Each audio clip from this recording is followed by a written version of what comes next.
télévision Mourchid la chaîne des valeurs yéen ñi nga xam ne yéen a ko safoo di ko suivre ñu ngi leen di nuyu di am mbégte daje yéen ci édition bu spéciale bi fas yéen ci ànd ak koo xam ni dootuñu ko présenté Sénégalais yi ndax min nañ ko bu baax a baax mu nekk responsable ci daayira du Moustarchidine wal Moustarchidaty yi nekk aussi responsable ci parti bi nga xam ne mooy parti de l'unité et du rassemblement di Cheikh Ahmed Tidiane Sarr monsieur Sarr ñu ngi lay nuyu di la dalal. asalaamaaleykum wa rahmatullah sëñ Pape ñu ngi lay nuyu di nuyu waa Mourchid TV yëpp di nuyu seen téléspectateurs yi ñu seetaan fu ñu mën a nekk ci àddina bi. alors monsieur Sarr ñu ngi lay fay di la dalal bu baax a baax ci plateau bi tey ñu gis ni actualité bi am na loo xam ne moo ko gën a marqué ginnaaw bi nga xam ni Serigne Moustapha Sy génn na def benn sortie ca tamxarit ba mu nekkoon ziara ginnaaw ziara bi ay réaction am ci ba tey gis nañ sax daanaka dëkk bi yëngu na lool ndax réaction boobu noonu ndax mën nga dellu si waat ci ziaru tamxarit boobu lu ko sababoon ak yooyu balaa ñu ñëwaat ci réaction yi nga xam ne moom moo ci am. waaw sëñ Pape ñu ngi lay nuyu di nuyu sénégalais yëpp yi ñi nga xam ne ñu ngi ñuy seetaan à travers Mourchid TV la chaîne des valeurs ziara tamxarit dafa nekk ci loo xam ne événement la de longue tradition ci biir daayiratul Moustarchidine wal Moustarchidaty yaakaar naa képp ku yàgg miin daayira bi ni muy doxee yàgg ngaa gis ni daanañu organiser manifestation bu mel noonu ngir yàlla ak Serigne Moustapha njàngaleem ak it taxawaay boo xam ne ni am na ko ci diine ngir jàpp ne muharram moo nekk le nouvel an musulman mu ci daan am habitude di ci dajale njaboot gi di waxtaan ak ñoom di leen jox ay orientation di leen teg ci yoon di leen leeralal fi nga xam ne nii moom la ñu war a teg seen tànk ren tamit mu jàppaat ko comme ni nga xam ne nii noonu la am habitude def ko njaboot gi Sénégal ak partout ñëw wuyu si ko mu defal leen orientation jàngal leen fàttali leen waaye surtout tamit revenir ci ay questions yoo xam ne nii waroon na ko leeral ndax loolu dafa nekk yoo xam ne nii lu spécial la ci moom mu waroon cee prononcé wu Sénégalais yi xam li nga xam ne nii exactement moom moo xew mais mu édifier ay njabootam édifier l'opinion je pense que loolu moom moo nekkoon essentiellement li nga xam ne nii moom mooy ziara tamxarit bi. alors ñu gis ni bi mu ko defee ba pare bëri na ay réaction d'ailleurs dafa mel ni sax boo suivre élément ziar bi keroog moom il s'attendait à ce que dina am ñoo xam ne dinañ génn di répliquer mais tey réplique bi ñu ci gën a jàpp tey mu attiré suñu attention mooy la réplique de Abou Sy nga xam ni frère am la ñu bokk Serigne Cheikh mu def benn sortie ci benn rajo de la place ndax mën nga dellu siwaat ci réaction yooyu moom nga xam ne moo ci am. waaw xëy na fii cadre bi ñu ciy waxee ndax dañuy faral di fàttali ne Serigne Moustapha dafa am ñaari famille dafa am une famille biologique mooy ñoo xam ne dafa bokk ak ñoom ci deret am une famille spirituelle muy ñoo xam ne li mu bokk ak ñoom mooy wàllu ruux wàllu spiritualité mu nekk ci nag kilifa goo xam ne ay milliers et des milliers de fidèles dañoo bootu ci gannaawam te ñooñu importance bi nga xam ne ni moom lañ am ci cause am ak aju giñ aju ci gannaawam moo tax ba lu ko laal rek laal ñëpp effectivement tey bu ñu dégloo benn chaîne de télévision de la place benn groupe de presse en tout cas dégg nañu réaction yoo xam ne ni am na par rapport ak waxtaan bi bon réaction yooyu nag ni ñu koy jàngatee ay tomb la yoo xam ne tomb bu ci nekk warees na ko mën a leeral ndax tomb bi may njëkkee ci biir waxtaan bi dafa wax ne Serigne Moustapha Serigne Cheikh Ahmed Tidiane Sy joxu ko wert jox ko ijaaza ma jàpp ne loolu njuumte la defe naa téléspectateurs yi mën nañu vérifier képp koo xam ne ni dem nga ci YouTube boo tàppee imam Moussa Gueye da nga gis mu nettali jour bi nga xam ne nii moom la Serigne Cheikh Ahmed Tidiane Sy di jox werd Serigne Moustapha mu ànd ak moom di bisu àjjuma ci weeru koor bi ci des it damay laaj sëñ Pape Serigne Moustapha ak dimension Serigne Moustapha ak parcours am bu ko Serigne Cheikh joxul werd kan moo ko koy jox loolu waxuma sax ne am na fait historique bu dëggal loolu waaye ci xel rek ci xel mu sell rek nan la mën a nangoo keneen ku dul Serigne Cheikh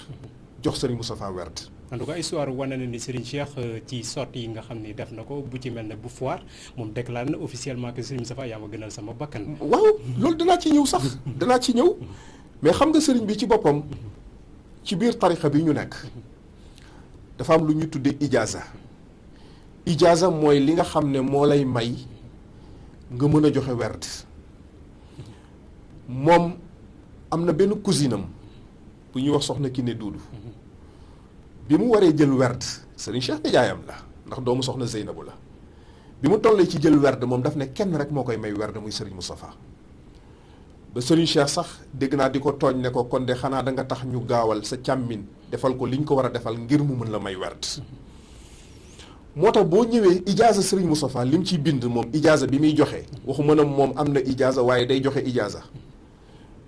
ñi muy jox ijaaza sax am na ci ñoo xam ne mën nañoo joxe ijaaza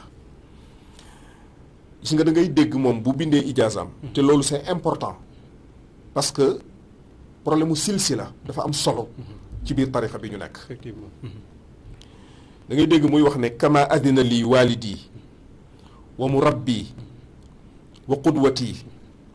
as-sayyid Cheikh Ahmed Tidiane Sy radiyallahu anhu an shaykhihi wa sayyidihi wa sanadihi wa walidihi al-shaykh Abi Bakrin Sy radiyallahu anhu an shaykhihi wa walidihi wa mumiddihi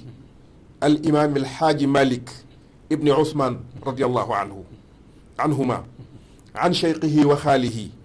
al-Fahima Yorowale an Shamsi Dhahirati wa Badri al-Anwar Taaj al-Aarifin al-Haaji Omar ibn Saïd al-Fouti radiyallahu anhu an al-Khalifati al-Akbar wal-Wali Sharif al-Ashhar Sayyidi Dhil Maqam al-Ali Muhammadin al-Ghali an al-Kibrit al-Ahmar wal-Qatm al-Abar al-Qutb al-Maktum Dhil Maqam al-Ma'lum bayna al-Qasi wad-Dani Sayyidina wa wasilatina السيد أبي العباس أحمد التيجاني رضي الله عنه عن سيد الوجود صلى الله عليه وسلم عن جبريل سيد الملائكة عليه السلام kon moom leeral la clairement ligne bi te lii muy ndigal bu wér parce que Serigne Cheikh même bi muy renouveler waat ijaaza yi ci fin année 90 yi léppam ci loxoom la ko teg te lii mooy texte bi nga xam ne nii moom lay wanee ne moom ci ki mu jëlee ci Serigne Cheikh mu jëlee ci Serigne Babacar mu jëlee ci Seydil Hadji Malick mu jëlee ci maam Alfahima Yoro mu jëlee ci Cheikh El Hadji Omar al Fouti mu jëlee ci Cheikh Mouhamadin al Ghali mu jëlee ci Seydina Cheikh mu jëlee ci yonent bi sallallahu alayhi wa sallam mu jëlee ci Jibril mu jëlee ci Rabbul Izza kon problème mu silsila moom dafa leer je pense que loolu lu jar ak préciser la te leer na bu ñaareel bi dañu dégg ci biir réaction yi mu wax ne sëriñ bi fi ñu denc soxna Sophie sax xamu ko. may leeral ne soxna Sophie mi ngi génn àdduna le 15 décembre 2008 jour boobu jour bu mémorable la jour boobu Serigne Moustapha bi muy ñëw Tivaouane ci ndigalu Serigne Cheikh ànd ak Serigne Pape Malick Sy ñu fekk fa Serigne Abdoul Aziz Sy Al Amin même Hadji Malick Sy Maodo bi ma nga fa woon ak yeneen i kilifa ci Tivaouane may fàttali ne jour boobu Serigne Abdou Al Amin wax na keroog. kaddu goo xam ne gu historique la ndax keroog daf ne soxna Sophie mii dem dootul ku ko gën dootu ko fekkati ci bàmmeel mu ne moom nag mën na faa fekk ña ko gën ndax mag ña jiitu suñu bàyyi Hadji Malick Sy Maodo teg ca benn xasida boo xam ne nii njëlbéen ga daf caa wax ne safat qalban safat ruuxan wa taabat sariratuha li xubbi saalihiina mu ne soxna sii dem de safat qalban xolam sell na safat ruuxam sell na wa taabat sariratuha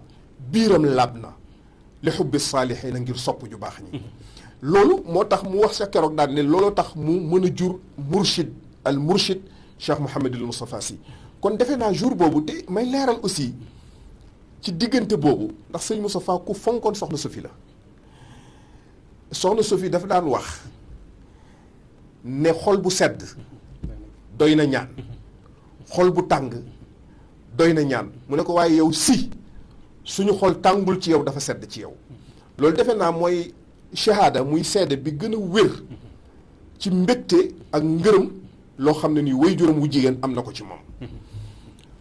beneen tomb bi mooy wax gi mu wax ne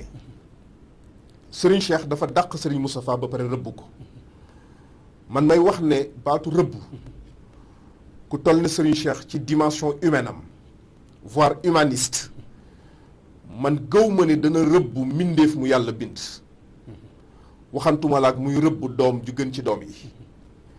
di rëbb taalibe bu gën ci taalibe yi di rëbb lieutenant bu gën ci lieutenant yi ñun li ñu gis mooy Serigne Cheikh tagg na ko ñaanal na ko mooy li nga doon fàttali léegi loolu moom da ko wax ci public ñëpp seede ko benn bi c'est en 95 Serigne Cheikh war fa def conférence après une retraite spirituelle de 7 ans mu njëkk a génn ci foire bi fii ci Dakar jóge fa dem Ndar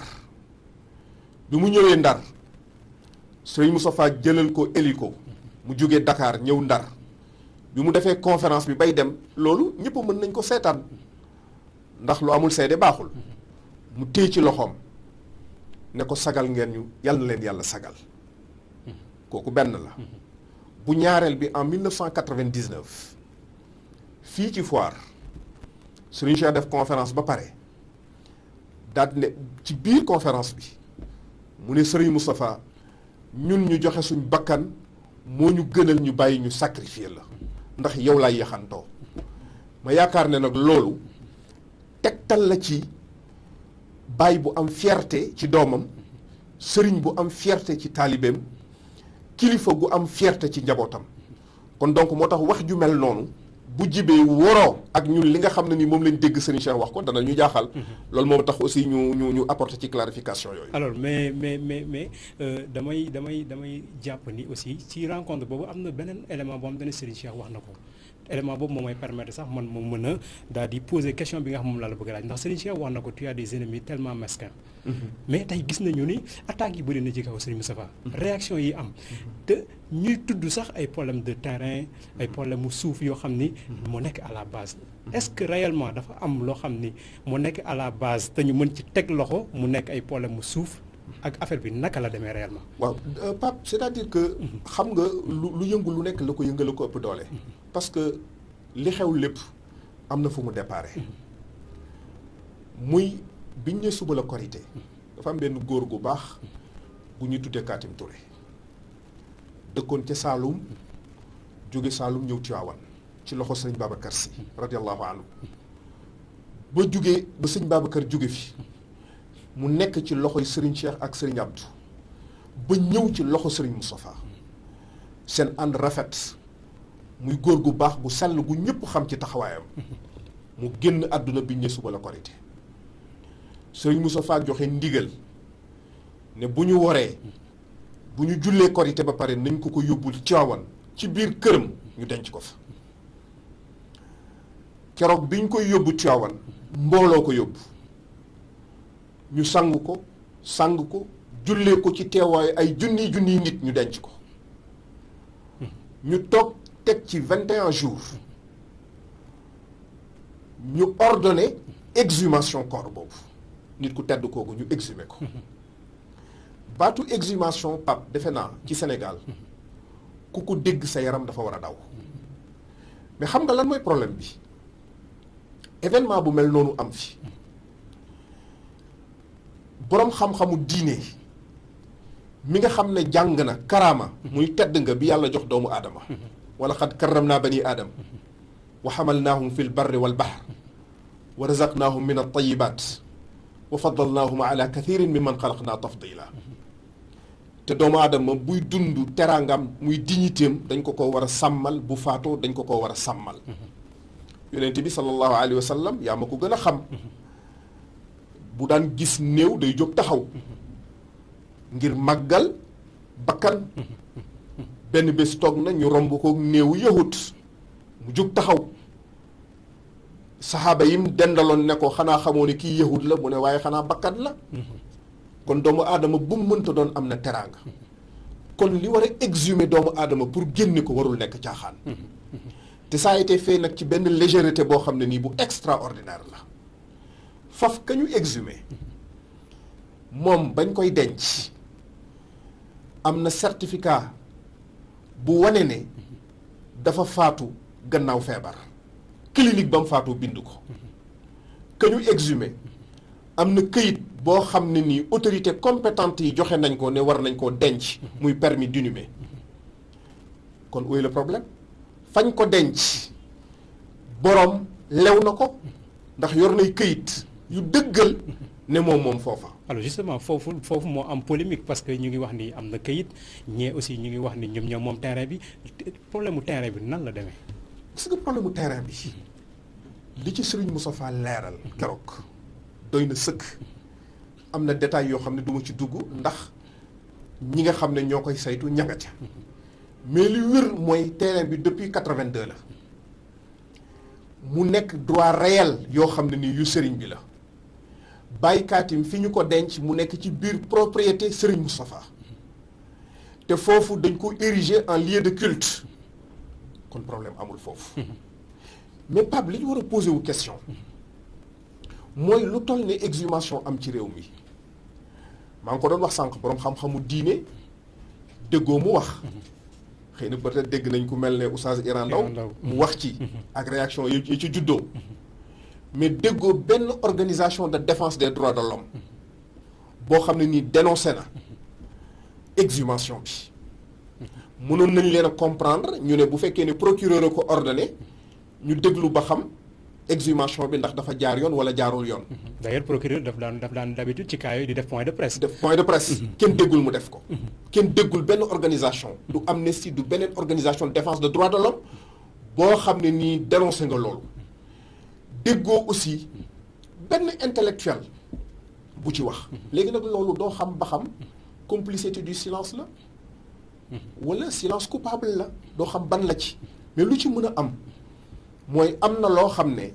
yaakaar naa bu ñu bëggee Sénégal gu dal Sénégal goo xam ne jàmm moo fiy dox il faut ñu def li alquran waxoon inna allaha ya'murukum an tu'addul amanati ila ahliha wa ida xakamtum bayna annaasi an taxkumu bil adl yàlla dafa ne bu ñu bëggee jàmm am ci pénc mi ku ne aqam nañ la ko jox te wala yajrimannakum shana'aanu qawmin ala an la ta'dilu i'dilu huwa aqrabu lit taqwa ñàkk jublu nit wala ñàkk féeteeg moom wala ñàkk koo yéene jàmm bu mu tax tamit bu fekkee ne ni yàlla jox na ko àq ci mbir nga ko koy xañ man defe naa ni loolu actuellement mooy li am solo te it damay faral di wax ne Serigne Moustapha li mu bëgg bariwul moom mi ngi ci farataam mooy ñi ko yàlla booleel ci diine yàlla boole kook ñoom ci wàllu àdduna mu orienté leen teg leen ci yoon ma nga ca moom lenn rek la soxla nañ ko may jàmm kon defe naa ni suñu bëggee tey ji actuellement situation bii nga xam ne nii moom lañ nekk muy situation bu tendue bu ñu bëggee apaisement am ci mooy nañu jox borom dëgg gi dëggam jàmm am. alors joxe dëgg bi le 26 la war a doon mooy verdict bi. tey ban taxawaay la ñuy xaar ci Moustarchidine yi ban taxawaay aussi la ñuy xaar ci ñu yor àtte bi. waaw mooy li ma wax léegi. taxawaay bi ñuy xaar ci Moustarchidine yi mooy que ils sont derrière le responsable moral. comme un seul homme autour de lui. parce que réew. xam nga Serigne Cheikh Tidiane Sy dafa mës a wax ne président Lamine Gueye dafa mës a wax Senghor ne ko Sédar Tidiane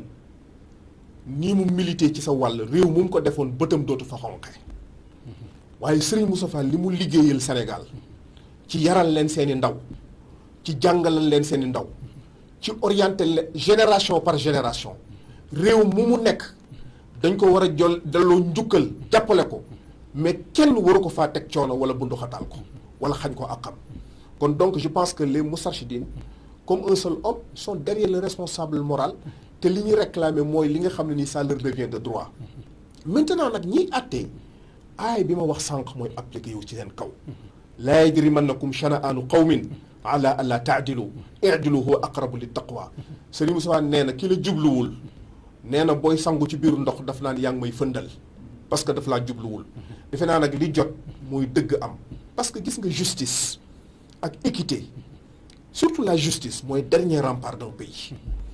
dafa nekk loo xam ne ni kenn waru ko foyee moo tax Serigne Cheikh nee na réew mu amul justice xamul nu fa nit di dëkkee defe naa ni le problème crucial du Sénégal mooy que il faut rendre justice nit ki bu amee àqam nañ ko jox àqam moo xam ànd na ak yow moo xam àndul ak yow moo xam féete na ak yow moo xam féetewul ak yow defe naa lii mooy la vérité bi nga xam ne nii war nañ ko wax sénégalais yi ñëpp comprendre ko xam ne problème bi nii la demee Serigne Moustapha dañ ko tooñ ci biir tooñ ko ci biti kon nag pour mu régler mooy tooñ gi ñu ko tooñ nañ ko delloo ak xam lépp na jàmm na ñooy loolu rek mooy problème bi. alors sant naa la gërëm naa la temps bi ñu mayoon jot na xabaar yi ñu ngi ñuy xaar léegi ñu bàyyi la nga tàggoo téléspectateurs yi. waaw kon ñi ngi nuyu ñëpp di leen ziyaara bu baax a baax di ñaan yàlla mu defal ñu jàmm defal ñu sutura ak xéewal incha allah ba beneen yoon incha allah jërëjëf. jërëjëf mu nekkoon Cheikh Ahmed Tidiane Sarr di responsable ci daairatu Moustarchidina wal Moustarchidaty coow li lëmbee Sénégal gis ngeen ko problème mu sortie bi Serigne Moustapha def problème mu suuf ak problème mu terrain ba nga xam ni verdict bi la 26 la li mu wax nag ñëpp la concerné dëgg moom yàlla moo ko moom nañu fexe ba àtte ci dëgg bu ñu àtte ci dëgg fu dëgg féete ñu jox leen ko réew mi dellu ci jàmm parce que itam am na yeneen farata yoo xam ni moom mooy xaar réew mi parce que war nañoo jugee ci yi dem ci yeneen sant leen gërëm leen yéen ñi nga xam yéen ñu suivre tout de suite Mamadou Thiam mooy ñëw ak journal 20h bi bu ñu paree ngeen am seen acte plus ak ki nga xam ni moom mooy waa banlieue bi ñëw waxtaan ci inondation yi di leen jox rendez-vous ci prochainement ci yeneen jotaay asalaamaaleykum wa rahmatulahi taala wa barakatuh